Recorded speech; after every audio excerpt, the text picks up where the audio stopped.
ప్రభునందు పిల్లారా, ఒకప్పుడు మీలాగనే నేను కూడా వాక్యము వినేవాడిని. ఇప్పుడు వింటూ ఏం చేస్తున్నాను? చెబుతూ ఉన్నాను. కాబట్టి మీరు కూడా విన్నవారందరూ విన్నట్లుగానే ఉండకుండా చెప్పేవారిగా సిద్ధమవ్వాలి, చెప్పేవారిగా తయారవ్వాలి. ప్రభునందు పిల్లారా, 103వ కీర్తనను మనం చదివాము. ఇక్కడ హెడ్డింగ్లో రాయబడింది మొదటి వచనం పైన, ఇది ఎవరి కీర్తన అంట? దావీదు కీర్తన. మనందరికీ తెలుసు, కీర్తనల గ్రంథము ఎవరు రాశారు అంటే స్పష్టంగా చెప్పగలం కదా. ఎవరు రాశారు? దావీదు రాశాడు. కేవలము దావీదు మాత్రమే రాశాడా? కాదు కదా. దావీదు కీర్తన అంటారంటే దావీదు ఎక్కువగా రాశాడు. దాదాపుగా ఈ 150 కీర్తనల్లో దావీదు రాసిన కీర్తనలు దాదాపుగా 83 కీర్తనలు రాశాడు. ఎన్ని రాశాడండి? 83 కీర్తనలు రాశాడు. అలాగనే మోసే 1 రాశాడు, సొలొమోను 2 రాశాడు, కొరాహు కుమారులు 11 రాశారు, ఆసాపు 12, హేమాను 1, ఏతాను 1, హిజ్కియా 10, ఇంకా 39 ఎవరు రాశారో స్పష్టత లేదు. అయితే ఆ 39లో కూడా కొన్ని దావీదు రాసి ఉంటాడని కొందరి అభిప్రాయం. క్రీస్తు పూర్వం 800 నుంచి 1000 సంవత్సరాల మధ్యలో ఈ కీర్తనల గ్రంథము రాయబడిందన్నమాట. కీర్తనలు అనగా స్తుతి గీతాలు. ఏంటండి కీర్తనలు అనగా? మనం ప్రారంభములో వాక్యానికంటే ముందు మనం ఏం చేస్తాము? గీతాలు పాడతాం, స్తుతి గీతాలు, పాటలు పాడతాం కదా. కీర్తనలు అంటేనే స్తుతి గీతాలు, వాయిద్యాలతో పాడన తగినది. ఈ స్తుతి పాటలను గ్రీకులో ఒక పదం ఉందన్నమాట, సాల్మోస్ అని. సాల్మోస్ అంటే స్తుతి గీతాలు అని అర్థం. చూడండి ప్రభునందు పిల్లారా, ఈ 103వ కీర్తనలో దావీదు రాసినటువంటి ఈ 103వ కీర్తనలో ఎన్ని వచనాలను మనం చదివాము? 5 వచనాలను చదివాము. అయితే ఈ 5 వచనాల్లోనే ఒక మాటను మనం తీసి వాటిని ఒక అంశముగా పెట్టుకుందాం. ఏంటండి? ఒక మాటను తీసి 2వ వచనము 2వ లైన్లో ఒక మాట రాయబడి చదవండి. ఆయన చేసిన ఉపకారములలో దేనిని మరువకము. ఇదే అంశం. ఏంటంటే అంశము? ఆయన చేసిన ఉపకారములలో దేనిని మరువకము. చూడండి ప్రభునందు పిల్లారా, వాస్తవానికి ఇక్కడ దావీదు అంటే మన అందరికీ తెలుసు కదా. దావీదు ప్రారంభములో ఎలా ఉన్నాడండి? గొర్రెల కాపరిగా ఉండేటువంటి వాడు. అయితే గొర్రెల కాపరిగా ఉన్న దావీదును దేవుడు మరి రాజుగా అభిషేకం చేశాడు. సమూయేలు ప్రవక్త ద్వారా మరి రాజుగా అతన్ని అభిషేకం చేయడం జరిగింది. అయితే గొర్రెల కాపరుగా గొర్రెలను మేపేటువంటి వాడు, గొర్రెలను కాసేటువంటి వాడు, మనుషుల్ని మేపే విధంగా మనుషులకు ఒక రాజుగా ఉన్నాడు దావీదు. ఆ గొర్రెల దొడ్డిలో ఆ రొచ్చుకు, ఆ వాసనకు, ఆ వాసన మధ్యలో మరి ఉండేటువంటి దావీదు దేశానికే రాజు అయ్యాడు. దేవుడు అలా నియమించాడు. ప్రభునందు పిల్లారా, దావీదు రాజుగా ఉన్న సమయాల్లో 103వ కీర్తన గ్రంథములో ఆయన తన ప్రాణముతో చెప్పుకుంటున్నాడు. ఆయన మాట్లాడేటప్పుడు ఎవరు కూడా ఎదురుగా లేరు. ఇప్పుడు ఎవరైనా ఒక్కడే మాట్లాడుతూ ఉన్నాడు అంటే ఏమనుకుంటారండి? ఈయనేంటి ఒక్కడే మాట్లాడుతున్నాడు, ఈయనకేమన్నా మెంటలా, ఈయనకేమైనా పిచ్చా అని అనుకుంటారు కదండి. ప్రార్థన చేసేటప్పుడు మనకు అర్థమవుతుంది ఈయన ప్రార్థన చేస్తూ ఉన్నాడని. ఒక్కడే మాట్లాడుతున్నాడంటే అతను ఒక పిచ్చివాడుగా మనము అతన్ని ఎంచుతాం. ఈ దావీదు ఒక్కడే మాట్లాడుతూ ఉన్నాడు. ఎవరితో మాట్లాడుతూ ఉన్నాడు అంటే, ఆ ఒక్కడే ఎలా మాట్లాడుతూ ఉన్నాడంటే తన ప్రాణముతో మాట్లాడుతున్నాడు. చూడండి, ఎవరిని మాట్లాడుతున్నాడండి? తన ప్రాణముతో. ఏమంటున్నాడు? నా ప్రాణమా యెహోవాను సన్నుతించుము అంటున్నాడు. ఏమంటున్నాడండి? నా ప్రాణమా యెహోవాను సన్నుతించుము. తనతో తానే మాట్లాడుతూ ఉన్నాడు. ఈ రోజుల్లో మనము ఇతరులకు చెబుతున్నామే కానీ మనకి మనమే చెప్పుకున్నామా? నీవు దేవుని స్తుతించు, నీవు దేవుని ఆరాధించు, దేవునికి పాటలు పాడు అని చెబుతున్నామే కానీ మన ప్రాణముతో ఎప్పుడైనా చెప్పుకున్నామా అన్నది ఆలోచన చేయాలి. దావీదు చూడండి, నా ప్రాణమా యెహోవాను సన్నుతించుము అంటూ ఉన్నాడు. ఇంకేమంటున్నాడండి? నా అంతరంగమున ఉన్న సమస్తమా. ఫస్ట్ ఏమన్నాడు? ప్రాణముతో అన్నాడు. తర్వాత అంతరంగములో ఉన్న సమస్తము, అన్నీ వచ్చేసాయి. ఇంకా ప్రతి అవయవముతో,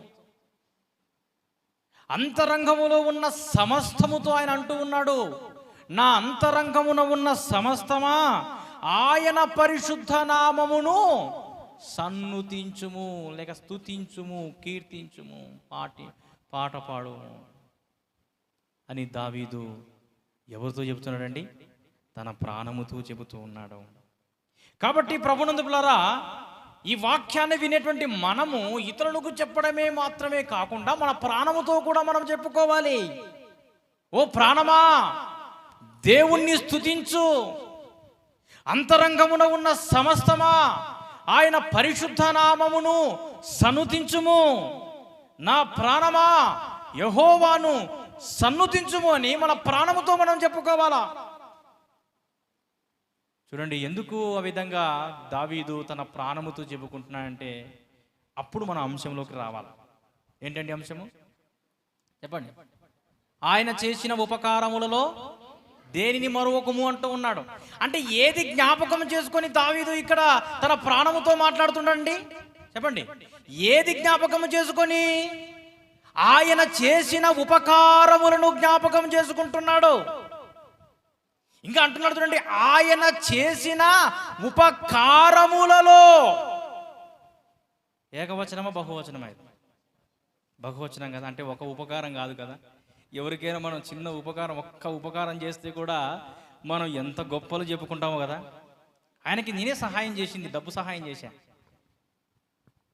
లేకపోతే బట్టల సహాయం చేశా, లేకపోతే పలానా వ్యక్తితో మాట్లాడమంటే పోయి మాట్లాడించాను.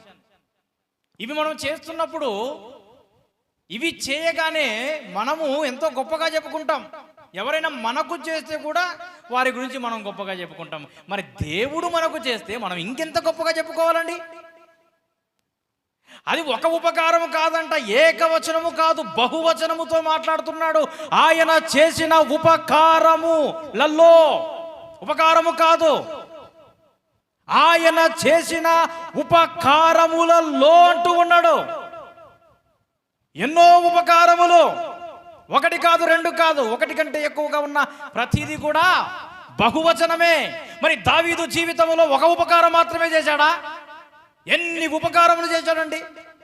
ప్రారంభంలో చెప్పుకున్నాము కదా, ఆయన రాజుగా అభిషేకించబడ్డాడు అంటే అంతకుముందు అన్నదమ్ములకి క్యారలు ఇచ్చేవాడు, గొర్రెలు కాసేవాడు. గొర్రెలు కాస్తున్న సమయంలో ఎలుగుబంటి వచ్చింది. ఆ ఎలుగుబంటి ఏం చేశాడంటే, ఆ ఎలుగుబంటిని చంపే విషయంలో దేవుడు అతనికి ఉపకారం చేశాడు. చూడండి,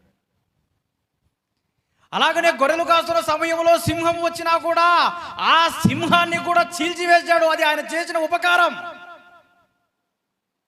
చూడండి, మనం మన ప్రాణముతో చెప్పుకుంటున్నప్పుడు దేవుడు మనకు చేసినటువంటి ఆ ఉపకారములు జ్ఞాపకం చేసుకోవాలి. జ్ఞాపకం చేసుకుంటున్నాడు. ఫలానా సమయంలో గొర్రెలు కాస్తున్న సమయంలో మరి ఎలుగుబంటి వచ్చినప్పుడు ఆ ఎలుగుబంటిని చంపేయడానికి ప్రయత్నం చేశాను, అయితే దేవుడే నా ద్వారా చంపించాడు. సింహాన్ని నా ద్వారా చీల్చాడు. తర్వాత ఇంకేంటండి? ఫిలిస్తీయుడు, బలమైన వాడు. ఎవరండి అతని పేరు? గొల్యాతు.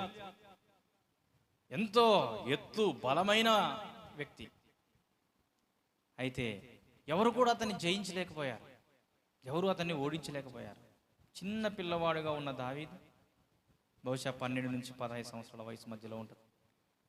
చిన్న పిల్లవాడిగా ఉన్నటువంటి దావీదు ఏం చేశాడండి? ఆ గొల్యాత్ అంటున్నాడు, నువ్వు చిన్నవాడివిరా, నీకేం అవసరం ఇదంతా, వెళ్ళిపోను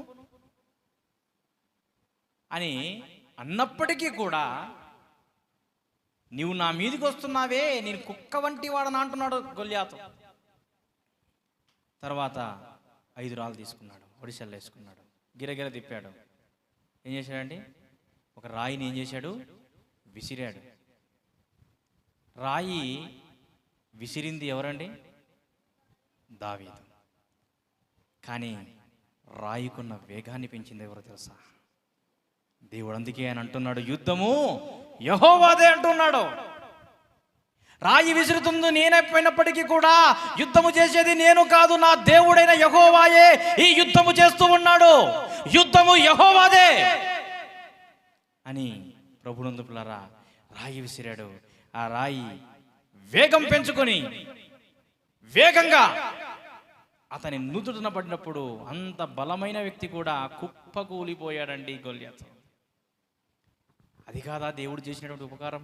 అవన్నీ జ్ఞాపకం చేసుకుంటాడు. మనం కూడా ఒంటరిగా ఉన్నప్పుడు చింతలు చేయకుండా, బాధపడకుండా, వేదన చెందకుండా, కన్నీరు కార్చకుండా, మనము దేవుడు మనకు ఏ ఉపకారములైతే చేశాడో, మనము గతంలో ఏదైతే అడిగామో, అడిగిన దానికి ఏ ఉపకారం అయితే చేశాడో ఆ ఉపకారాలను మనము మరచిపోకుండా జ్ఞాపకం చేసుకోవాలి. అదే చేస్తున్నాడు దావీదు. ఆయన చేసిన ఉపకారములలో దేనిని, ఎన్ని ఉపకారములు, ఎగ్జాంపుల్ ఒక 10 ఉపకారములు అనుకుంటే, ఈ 10 ఉపకారములలో దేనిని కూడా చేసిన, అంటే ఎగ్జాంపుల్గా చెప్తున్నా, 10 అంటే 10 కాదు, 10 ఉపకారములలో ఈ 10 ఉపకారములో ఏ ఉపకారమును కూడా మరచిపోవద్దంటున్నాడండి దావీదు. ఎవరితో? తన ప్రాణముతో చెబుతూ ఉన్నాడు, మర్చిపోవద్దు. దేవుడు చేసేటువంటి ఉపకారాన్ని నువ్వు మర్చిపోతే కృంగిపోతావు, విశ్వాసములో నీవు దిగజారుతావు, అవిశ్వాసములో పడిపోతావు. ప్రభునందు పిల్లారా, దావీదు తన ప్రాణముతో, నీవు కూడా ప్రతి సమయంలో కష్టం వచ్చినప్పుడు, బాధ వచ్చినప్పుడు, కన్నీళ్ళు కడగలు కలతలు వచ్చినప్పుడు, ఏది వచ్చినప్పటికీ కూడా నీ ప్రాణముతో నీవు ధైర్యముగా చెప్పుకోవాలి ఈ మాటలు. గతములో నీకు దేవుడు ఈ మేలు చేశాడు కదా, ధైర్యం తెచ్చుకోవాలి, మరలా నీకు మేలు చేస్తాడు అని. ఆయన చేసిన ఉపకారములలో దేనిని మరువకుము.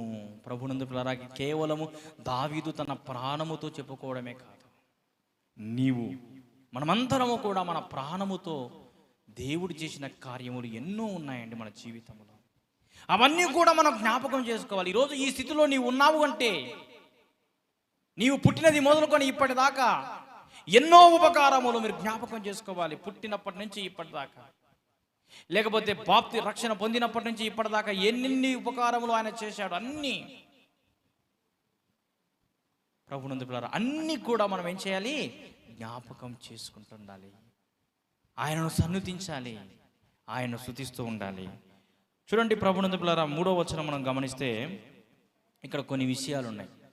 ఆయన చేసిన ఉపకారములలో దేనిని మరువకము అన్నాడు.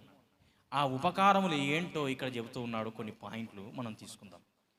చూడండి ప్రభునందు పిల్లరా, ఏంటి ఆ ఉపకారములు అంటే, ఆయన నీ దోషములన్నిటినీ క్షమించువాడు, సంకటములన్నిటినీ కుదుర్చువాడు, సమాధిలో నుండి నీ ప్రాణమును విమోచించువాడు, కరుణాకటాక్షమును నీకు కిరీటముగా ఉంచుచున్నాడు, పక్షిరాజు యవనము వలె నీ యవనము కొత్త తగ్గచుండనట్లు మేలుతో నీ హృదయమును తృప్తిపరచుచున్నాడు.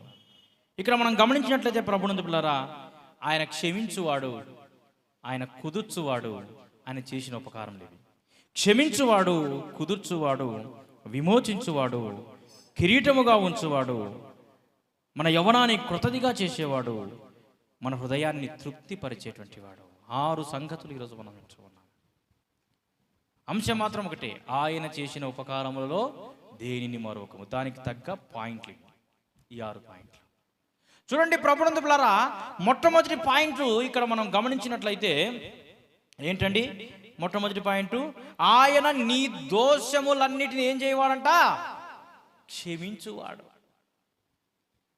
దోషములు అనేటువంటి మాట కూడా నీ అనేది నీ అంటే ఏకవచనం బహువచనమా? చెప్పండి, ఏకవచనం కదా. మరి దోషములు అంటే బహువచనం. అంటే నీ అంటే నీ ఒక్కడిలో ఏముంటాయంట? దోషములు అనేకం. పుట్టినప్పటి నుంచి ఇప్పటిదాకా ఎన్ని దోషములు నువ్వు చేసావో. మార్కు సువార్త 7వ అధ్యాయం 21వ వచనంలో మన హృదయములో ఉండేటువంటి లిస్ట్ అక్కడ రాయబడింది. ఇర్మియా గ్రంథము బహుశా 7:21 అనుకుంటా, అక్కడ ఒక మాట రాయబడింది, హృదయం అంట అన్నిటికంటే మోసకరమైనది, అది ఇటువంటిదంట, ఘోరమైన వ్యాధి కలది. మన హృదయములో ఎన్నో దోషములు ఉన్నాయి, ఎన్నో దోషములు ఉంటాయి ప్రతి ఒక్కరి హృదయములో. ఆ దోషములన్నిటిని కూడా ఆయన ఏం చేయవాడంట? నీ దోషము, ఆయన చేసిన ఉపకారములలో మొట్టమొదటి ఉపకారం ఏంటి అంటే నీ దోషమును ఆయన క్షమించువాడు, క్షమించేటువంటి వాడు. దోషములన్నీ ఒకటి కాదు, నీవు ఎన్ని దోషములు చేసినా అన్ని దోషములు మొత్తం క్లీన్ చేస్తాడు అనమాట ఆయన. దోషములన్నిటినీ కూడా ఆయన క్షమించేటువంటి వాడండి. ప్రభునందు పిల్లరా, మీకు ఒకవేళ డౌట్ రావచ్చు, ఆయన మాత్రమే నాకు క్షమించేవాడు ఈ లోకంలో. ఈ సౌండ్ బయటకు వస్తుందా? బయటికి వెళ్ళదు. చూడండి, ఈ లోకంలో ఎంతోమంది దేవుళ్ళు దేవతలు ఉన్నారు కదా, వీళ్ళందరికీ మరి క్షమించేటువంటి ఆ అర్హత లేదా అన్నటువంటి డౌట్ చాలా మందికి రావచ్చు. ఏం యేసు ప్రభు మాత్రమేనా క్షమించేది? ఇక ఎవరు క్షమించలేరా? దేవుడు మాత్రమేనా క్షమించేది? యేసు ప్రభు మాత్రమే క్షమిస్తాడా? ఇంకా ఎవరు క్షమించరా? ఎంతోమంది దేవుళ్ళుగా దేవతలుగా పిలువబడుతున్నారు కదా, మళ్ళీ వీళ్ళంతా ఎట్లా అనేటువంటి డౌట్ చాలా మందికి రావచ్చు. చూడండి ప్రభునందు పిల్లరా, మీలో ఒక ఇద్దరిని తీసుకుందాం. ఈ ఇద్దరిలో చిన్నవాడు పెద్దవాడు ఉంటారు. చిన్నవాడు మరి పెద్దవాడితో అంటాడు, మామా నువ్వు చాలా మంచివాడు మామ. ఏమంటా అండి? ఏం చేస్తున్నాడు? నువ్వు చాలా మంచివాడు మామ, అడిగితే నువ్వు ఏమాత్రము కూడా వెనకడుగు వేయకుండా సహాయం చేసేటువంటి వాడు మామను, చాలా మంచివాడవు నువ్వు అని చెప్పేసి ఏం చేస్తున్నాడు ఇతను? మునగ చెట్టు ఎక్కిస్తున్నావు. ఏదైనా సహకారం చేసేటువంటి వ్యక్తి మామను నువ్వు అంతేగా. మా అక్క కూడా అంత మంచిది కాదేమో కానీ నువ్వు మాత్రం చాలా మంచోడు మామ, అందుకే నువ్వు అంటే నాకు ఇష్టం మామ అని చెప్పేసి ఏం చేస్తాడండి అల్లుడు లేకపోతే బావమరిది మామని ఏం చేస్తాడండి? హెచ్చింపు చేస్తాడు, మునగ చెట్టు ఎక్కిస్తాడు. అంతే కదండి. మునగ చెట్టు మనకి మునగ చెట్టు ఎవరైనా ఎక్కిస్తే మనం పొంగిపోయి ఉంటాం కదా, ఉప్పొంగుతాం, మనకు అదొక సంతోషం మనకి. మునగ చెట్టు ఎక్కించుంటారు. చూడండి ప్రభునందు పిల్లరా, ఏంద్రాని సంగతి అంటే ఏం లేదు మామ, నువ్వు మన ఒక బైక్ తెచ్చావు కదా, పల్సర్ బండి 150cc. ఆ బైకు చాలా ఫాస్ట్ పోతుందంట మామ, ఒక్కసారి నువ్వు నాకు ఆ బైక్ ఇచ్చావంటే గో గో గో గో గిట్ల పోయి గట్ల వచ్చేస్తా అన్నాడు. ఓహో, ఇందుకా నువ్వు నన్ను మంచోడివి అనింది, ఇందుకా నీవంటే నాకు ఇష్టం అనింది, ఇందుకా మా అక్క కూడా నీ ఎంత మంచోడు కాదు అని చెప్పేసి అనింది అని చెప్పేసి ఆయన సర్లే మునగ చెట్టు ఎక్కిచ్చేసావు కదా, ఇంకేం చేయాలి ఇప్పుడు, ఇచ్చేయాలి బండి అని చెప్పేసి ఏం చేశాడండి? ఇచ్చేసాడు బండి, పోయాడు. అంతవరకు కేవలము హీరో, హోండా ఇలాంటి బండి నడిపేవాడు. పల్సర్ బండి కొంచెం పెద్దది కాబట్టి ఒక ఉత్సాహం వచ్చేసింది. అబ్బా నాకు పల్సర్ బండి నాకొచ్చా, పల్సర్ బండి వచ్చా అని చెప్పేసి బాగా వెళ్ళాడు. 10, 20, 30, 50 పెంచుకుంటా 50, 60, 70, 80 అట్లా పెంచుకుంటా, అబ్బా నాకు వచ్చేస్తుంది పల్సర్, వచ్చేసా 100లో పోవచ్చు అని చెప్పేసి 100లో పోయాడు. 110లో 120లో 130లో పెంచుకుంటా ఫాస్ట్ పోయాడు. ఒక కుక్క అడ్డం వచ్చేసింది. ఆ కుక్కను తప్పిపోయి చెట్టు గుద్దేశాడు. ఏం చేశాడండి? చెట్టు గుద్దేశాడు. ఇతనికేమో చిన్న చిన్న దెబ్బలు, కానీ బండి మాత్రం తునకలైపోయింది బండి. అక్కడ కొంచెం దూరం పెట్టి మామ దగ్గరికి వచ్చి, మామా నువ్వు చాలా మంచి వాడు మామా, ఎవరైనా నీ ఎడల తప్పు చేస్తే కూడా క్షమించేటువంటి మనస్తత్వం నీలో ఉంది మామ. దేవుడు నీకు ఆ మనస్తత్వాన్ని ఎలా ఇచ్చాడో నాకు తెలియదు, కానీ నువ్వు మంచోడు మామ, అంతే మంచోడు అంతే. నీ అంత మంచివాడు ఎవరు ఈ ప్రాంతంలో ఈ సున్ని పెంటలోనే లేరు మామ. అని చెప్పేసి మళ్ళీ ఏం చేశాడండి, ఏదిరా బండి ఏదిరా, లేదు మామ నువ్వు మంచోడు అంతే, సర్లే కానీ బండి తీసుకురాబట్టాడు. లేదు మామ నేను మంచిగానే వెళ్తున్నాను, నాకు పల్సర్ బండి వచ్చు, వెళ్తున్నాను. ఈ మాయదార కుక్క ఎట్లా అడ్డ వచ్చిందో వచ్చేసింది, ఆ కుక్కని తప్పించుకోవడం కోసం పోయి చెట్టును గుద్దేసాను మామ, బండి ముక్కలైపోయింది మామ అన్నాడు. ముందర లైట్ పగిలిపోయింది, ఆ డూమర్ పగిలిపోయింది, అది రిమ్ము బెండ్ అయిపోయింది, అంత తుకడ అయిపోయింది మామ అని చెప్పేసి ఏం చేశాడు, దీనంగా ఏడుస్తూ చెబుతూ ఉన్నాడు. చూడండి ప్రభునందు పిల్లారా, ఆ విధంగా చెప్తున్నప్పుడు ఒక మాట అన్నాడు, మామా ఈ బండిని రిపేరు చేయించడానికి నా దగ్గర చిల్లి గవ్వ కూడా లేదు మామ, నా దగ్గర డబ్బులు లేవు మామ, నువ్వు క్షమించేవాడివి, నన్ను క్షమించేసే మామా అని చెప్పేసి అన్నాడు. అప్పుడు ఆ మామ ఏం చేశాడండి, అతన్ని క్షమించేశాడు. ఇప్పుడు మీకు ఒక ప్రశ్న, బండి తుక్కు చేసింది బావమరిది, బండి ఓనర్ మామ. ఇప్పుడు ఆ బండి రిపేర్ చేయాల్సింది ఎవరండి, రిపేర్ చేయించుకోవాల్సింది ఎవరు చెప్పండి, మామ. ఎందుకండి ఒకటి చెప్పండి ఎవరైనా. వస్తువు ఆయనదైతే మా తుక్కు చేసింది బావమరిది కదా, నాశనం చేసింది ఆ వ్యక్తే కదా. కొత్త బండి తీసుకొచ్చాడు, నాశనం చేసేసాడు, చేయాల్సింది అతనే కదా. కానీ ప్రభునందు పిల్లరా, ఇక్కడ మనం ఆలోచన చేయాల్సింది ఏంటంటే, ఆయన నీ దోషములన్నిటిని క్షమించువాడు. ఈ లోకములో ఎవరు కూడా క్షమించేటువంటి అర్హత ఎందుకు లేదు అంటే, ఆ బావమరిదిని ఆ మామ క్షమించాడు కాబట్టి బండి రిపేర్ అతను చేయించాల్సిన అవసరం లేదు. ఎవరు రిపేర్ చేయిస్తాడు, మా బండి ఓనరే. ఎందుకు క్షమించేశాడు. అలాగునే ప్రభునందు పిల్లారా, మన దోషాలను ఆయన క్షమించేవాడు కాబట్టి మనము చేసినటువంటి ఆ పాపములకు, ఆ దోషములకు శిక్ష భరించవలసింది మనము భరించాలి. ఆ శిక్ష, ఆ శిలువ వేయవలసింది మనము, ఆ కొరడ దెబ్బలు భరించవలసింది మనము. కానీ ఆయన మనల్ని క్షమించాడండి. ఆయన మనల్ని క్షమించాడు కాబట్టి ఇక ఏమాత్రము కూడా మనము ఆ శ్రమలు పడవలసిన అవసరం లేదండి. కానీ అతనే యేసుక్రీస్తు ప్రభుల వారే ఆ శిక్ష భరించాడు. మన దోషాల్ని ఆయన క్షమించాడు, మన పాపాలని క్షమించాడు కాబట్టి ఆయనే వెల చెల్లించాడు. ఆ వెల ఆయన రక్తం. మన దోషములన్నింటినీ కూడా ఏం చేశాడంటే ఆయన క్షమించేశాడు. ప్రభునందు పిల్లారా, వారిద్దరిలో మరి బండి రిపేర్ చేసినటువంటి వ్యక్తి వెల చెల్లించలేదు, అతను క్షమించబడ్డాడు, మనము క్షమించబడ్డాము. కాబట్టి ప్రభునందు పిల్లారా, మన క్షమాపణ కొరకు ఆయన కలువరి శిలువలో బలి అయ్యాడండి. ఇది ఆయన చేసిన ఉపకారం అండి. కాబట్టి ప్రభునందు పిల్లారా, ఆయన చేసిన ఉపకారములలో ఆయన నీ దోషములన్నిటిని క్షమించువాడు. కాబట్టి నీవు ఏమాత్రము కూడా ఆయన చేసిన ఉపకారమును మరచిపోకూడదు. మరొక మాట, మొదటి పాయింట్, ఆయన నీ దోషములన్నిటినీ క్షమించువాడు. రెండవది, నీ సంకటములన్నిటినీ కుదుర్చువాడు. ఏంటి సంకటము అంటే ఎవరికైనా అర్థం తెలుసా? సంకటము ఎప్పుడైనా విన్నారా? కొన్ని పదాలు నేర్చుకోవాలా మీరు. సంకటము, కుదుర్చువాడు. కుదుర్చుట అంటే ఏంటి? కుదుర్చుట అర్థమవుతుందా? కుదుర్చుట అంటే ఏంటి? ఏమా? సరి చేయుట లేక బాగు చేయుట. సంకటములు అంటే, సంకటము అనేటువంటి మాటకు రోగములు అని అర్థం వస్తుంది. ఆ రోగమును ఆత్మీయ స్థితిలో ఆలోచన చేస్తే వేదనలు, బాధలు, శ్రమలు.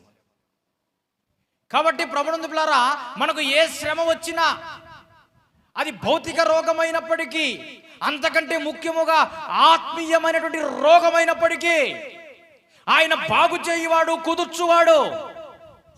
మన రోగాలన్నిటినీ ఆయన ఏం చేసేవాడండి?